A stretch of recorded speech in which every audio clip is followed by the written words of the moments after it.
Good afternoon. This week's discussion to explain the difference between freedom and liberty has been an expressively difficult one for me to answer. First, we had the option of freedom and liberty as seen through the ages, using such documents as the Magna Carta, the Declaration of Independence, the Declaration of the Rights of Man, and the various succession movements in America. Um, This track I decided would probably lead me to a discussion on Cicero's ideas of a natural master and natural slave, a discussion that has its own special place for philosophers and in American history. No, I am not a philosopher, I am an historian, so I went elsewhere.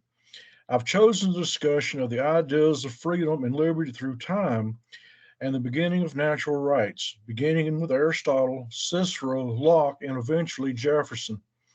We hold these truths to be self evident that all men are created equal, that they are endowed by their Creator with certain unalienable rights life, liberty, and the pursuit of happiness. Thomas Jefferson, The Declaration of Independence. It goes on to speak of governments instituted by men to secure these rights, but where do these rights come from? How do we constitute our freedoms, and what do they have to do with liberty? The very idea for the rights that we take for granted today began in classical Greece with Aristotle. His ideas are not like laws that we have today. They were the beginning of what will become known as natural law. Aristotle saw freedom as a condition of the soul instead of a civil status. This means that as humans have souls, all humans have the ability to reason. It is this reason that gives mankind the capability of self direction, to act for his own well being and apprehend the best that is achievable in human action. Citizens not only have the ability to live as they wish and share equality in public responsibility, but they should be treated equally in the eyes of the law. These are the marks of freedom. Cicero, who lived during the Roman Republic, took Aristotle's ideas a step further. Freedom is not merely the freedom from external influence, but more importantly, freedom means independence from the will of others.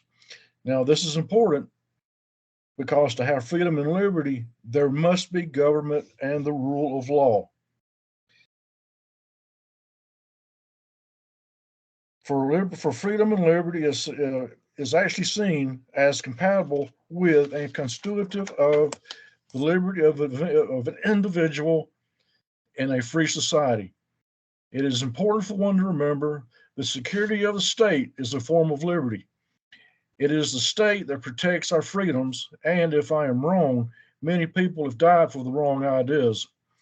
Cicero attributes these liberties or duties of government as a condition in opposition to slavery, the people's business, the people's property, the people's affairs, all for the common good. While civil laws are relative to a particular people or nation, natural law is universal and the basis for those items which we consider liberties. Natural laws are actually not laws at all, they are nature, and all human laws must conform to them, as they inform the higher order constitutional laws that our metaphysics trump civil law.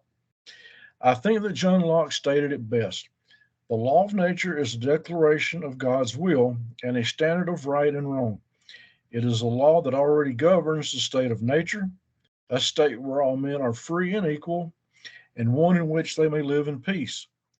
It is through these laws that a man's property is determined as God has given mankind dominion over the earth and all of its fruits. It is the law of nature that binds all men together. As for freedom and liberty, freedom can be stated as those God given natural or now human rights that each man and woman living in a free and democratic nation can expect to enjoy. Liberty, on the other hand, is an outgrowth of the need for government and laws in order to protect the rights of man. In the end, freedom cannot exist without our liberty.